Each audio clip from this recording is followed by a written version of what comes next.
So habang nagkakaedad, mas malaki yung chance mo na magkaroon ka ng stroke. Pati yung masyadong mataas na cholesterol o yung dyslipidemia kung tawagin natin, ay pwede ding maging sanhi ng stroke. Good day everyone! Welcome to the first podcast episode of Sabi ni Doc.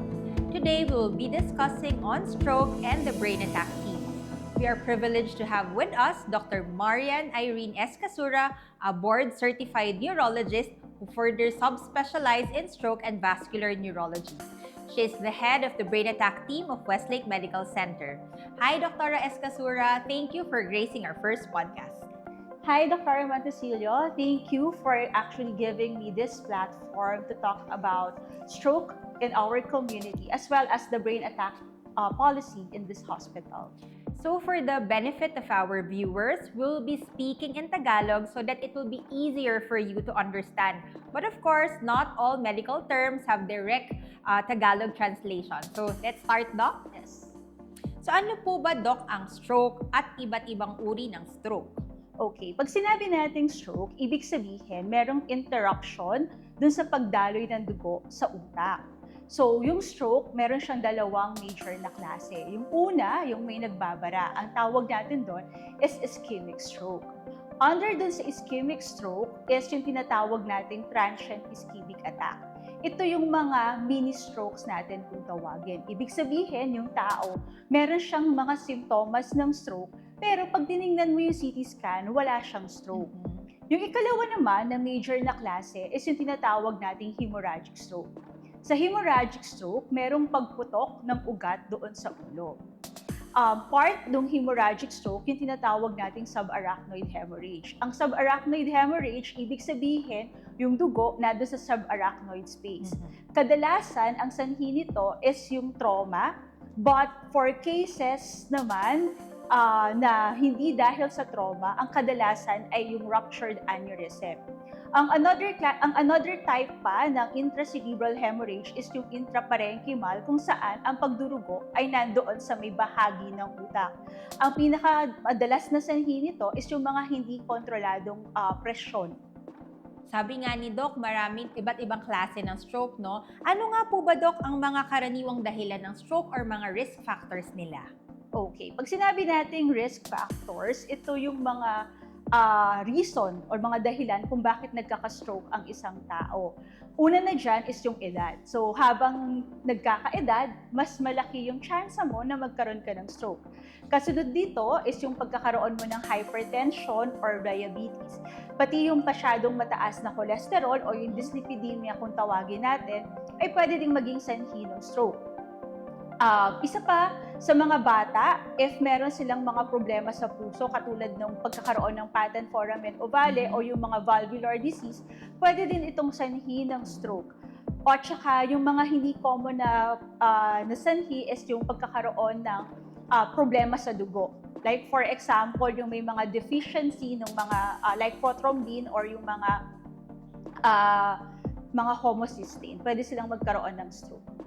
So, Doktora, ano ba yung mga iba't ibang sintomas o mga senyales ng stroke na maaaring i-watch out for ng mga kamag-anak o healthcare workers para ma-identify nila na posibleng may stroke ng isang person na kasama nila? Meron tayong tinatawag or parang algorithm na kailangan tandaan, which is yung BFAST.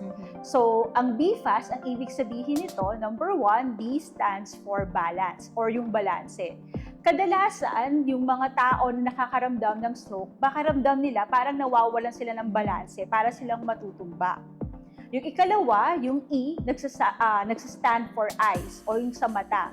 Pwede ang isang taong nakakaranas ng stroke, makaranas ng parang pagkabulag, biglaan sa isang parte ng kanilang mata o hindi naman kaya ay pagkaduling.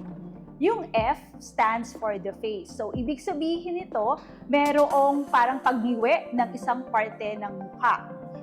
Yung A stands for the arms. So, ibig sabihin, merong pagmanhid or wala ng lakas ng isang parte ng katawan ng isang tao. Pwedeng sa kanyang mga kamay, pwede din naman sa mga paa. Yung S is para naman doon sa pagsasalita. So, merong slurring of speech kung tawagin. kadalasan, pag tinanong mo yung isang pasyente na naka-experience siya ng stroke, sasabihin nila, pag nagsasalita sila, parang may sabit, no? Na hindi nila normal na nararamdaman or nararanasan.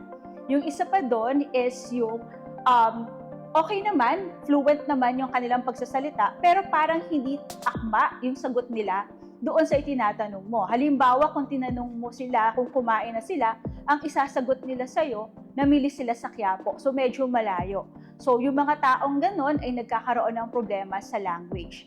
And lastly, yung T stands for time. O ibig sabihin, oras na dalhin yung pasyente sa pinakamalapit na emergency room.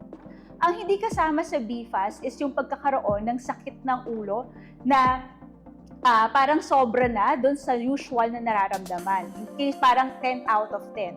So, pwede kasi doon sa sobrang sakit ng ulo na yon ay parang senyales na pala ng isang nag-rupture na aneurysm.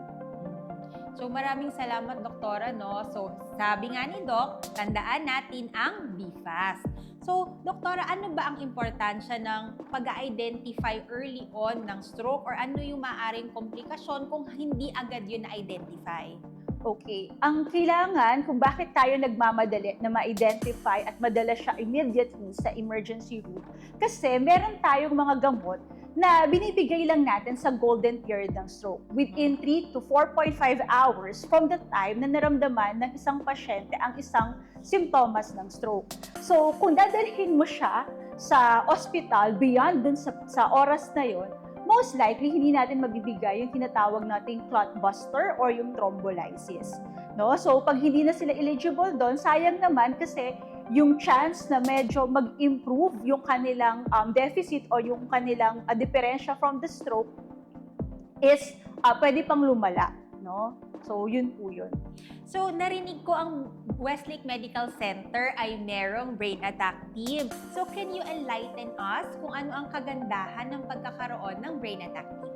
So, sa hospital natin, sa Westlake Medical Center, meron tayong tinatawag na brain attack team. So, yung brain attack team, nagko-compose siya ng mga neurologist, nandun din yung neurosurgeon, mga ER physicians, mga hospitalists natin, mga ER nurses, at saka yung mga ICU nurses, pharmacists, rad technologists natin, at saka yung mga radiologists. Ang ginagawa nila, once madumating sa ER yung isang tao na nakakaranas ng sintomas ng stroke, halimbawa isa lang doon sa BFAST, tatawagin yung buong team. So, pag dumating yung buong team, meron ng team na basta kukuha na lang ng dugo ng pasyente, dadalhin immediately sa CT scan yung pasyente, and pag nakita na tinatawag nating eligible siya para ibigay yung thrombolysis or yung clot buster, mabibigay siya sa pinaka-short na time na possible. Nang sa ganon, ang gusto natin is bumalik sa dati, yung simptomas ay bumalik sa dati yung lagay ng pasyente. Parang maibsan yung kanyang mga simptomas. So sabi niyo, Doc, meron tayong mga neurologists, neurosurgeons at mga gamot na maibibigay para sa mga may posibleng stroke. Okay. So, ayun, kayang-kayang i-manage sa Westlake Medical Center ng stroke. So, maraming salamat, Dr. Escasura, no? So, sa magandang talakayan natin tungkol sa stroke at sana maraming natutunan ng ating mga televiewers. Salamat, Dr. Marticilio. Gusto ko lang din pong sabihin, no, sa ating mga taga-subaybay sa ating Facebook page na ang Westlake Medical Center ay Gold Awardee para po doon sa World Stroke Organization na initiative ng Angels. Ano po ang ibig sabihin nito? Ibig sabihin, pag dinala niyo po sa hospital namin or sa Westlake, ang pasyente po ninyong suspected na stroke, we make sure na nasusunod po namin yung international standard for a patient na suspected stroke at mabigyan siya immediately ng thrombolysis or ng clot buster once malaman namin na eligible naman siya na mabigyan. Tapos, kasama na din doon, maaga na rin siyang makakaakyat doon sa acute stroke unit para for further na treatment po para sa pasyente. Kung kayo ay may nakitang posibleng senyales ng stroke o ang sabi nga ni Doc, ang BFAST, agarang dalin ang pasyente sa Westlake Medical Center Emergency Room for proper assessment. Healthy ang may alam. Hanggang sa susunod na ating podcast, because here in Westlake Medical Center, we mean care.